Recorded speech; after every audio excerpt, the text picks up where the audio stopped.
Greater اسرائیل بنے گا. حدیث میں خبریں یہ سارے مسلمان ممالک تمہارے ہاتھ سے نکل جائیں گے مسلمانوں.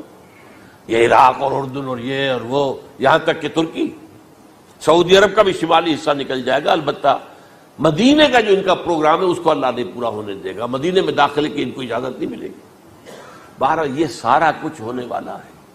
وہ وقت بھی آنے والا ہے کہ حضور کی ایک حدیث کے مطابق ایک شخص کے 1000 بیٹے ہوں گے تو 999 ختم ہو جائیں گے، ایک بچے گا.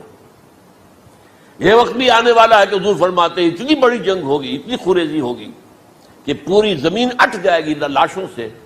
تو پرندہ جو ہے کوئی، ایک تو پرندے ہوتے ہیں کہ جو مردار خور ہے، گدھ ہے، وہ تو بڑی خوشی سے اتریں گے، تناول فرمائیں گے لاشوں کو. اسی طریقے سے کوے ہیں، چیلے ہیں. لیکن جو نفاست پسند پرندے ہیں وہ لاش کے اوپر اترنا نہیں چاہتے. تو ایک پرندہ اڑتا چلا جائے گا، اسے کہیں زمین پر اترنے کی جگہ نہیں ملے گی، لاشیں ہی لاشیں ہوں گی، یہاں تک کہ وہ تھک ہار کر اس کی جو ہے پر جواب دے جائیں گے. گرے گا تو لاش پر گرے گا. یہ وقت آنے والا، اور یہ یہودیوں کے ہاتھوں، یا یہودیوں کے جو سپورٹرز ہیں اس وقت، جو ان کے ہاتھ میں آلہ کار ہیں، ان کے ہاتھوں آنا ہے. میرے نزدیک اس کام کے لیے اس ملعون قوم کو، کہ جو حضرت عیسیٰ کے زمانے سے ملعون ہو چکی ہے، اس کو باقی رکھا گیا ہے. اسے یہ موقع دیا گیا ہے. اس نے اسرائیل بنا لیا ہے. تقریباً 2000 سال کے بعد وہ دوبارہ آ کر آباد ہوئے اس سرزمین میں جہاں سے نکال دیے گئے تھے 70 عیسوی کے اندر. یہ سارا کچھ کیوں ہو رہا ہے؟ ان کا یہ استثناء کیوں کیا گیا؟ یہ بڑی تلخ بات ہے، یہ یاد کر لیجیے. کیونکہ یا تو قوم اسی وقت ہلاک کر دی جاتی، جیسا کہ ہوا قوم نوح، قوم ہود، قوم عاد، قوم ثمود، قوم شعیب. یہ ہوا کہ نہیں ہوا؟ اور صدوم اور عمورہ کی بستیاں جہاں حضرت لوط بھیجے گئے، اور آل فرعون جو ہلاک کیے گئے. یا تو پوری قوم ہلاک کی جاتی، نہیں. یہ یوں سمجھیے کہ اس پورے معاملے کو درمیان میں سے ایک وقفہ دے دیا گیا، حضرت عیسیٰ کو اٹھا لیا گیا، اور حضرت عیسیٰ دوبارہ آئیں گے. یہ کیوں کیا گیا؟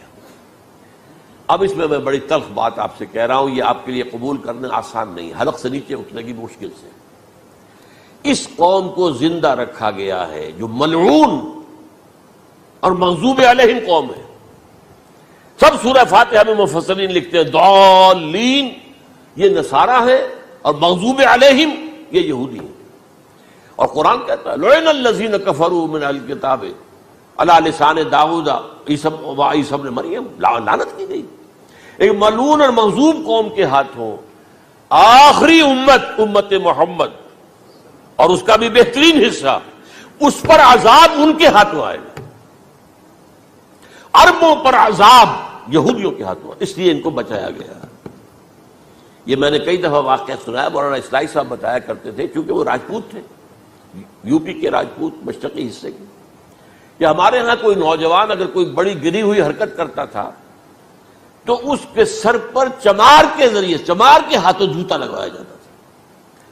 اگر راجپوت کے سر پر راجپوت کا جوتا گرا تو چلو تکلیف تو ہوئی، لیکن یہ کہ راجپوت کا جوتا گرا ہے نا، پڑا ہے.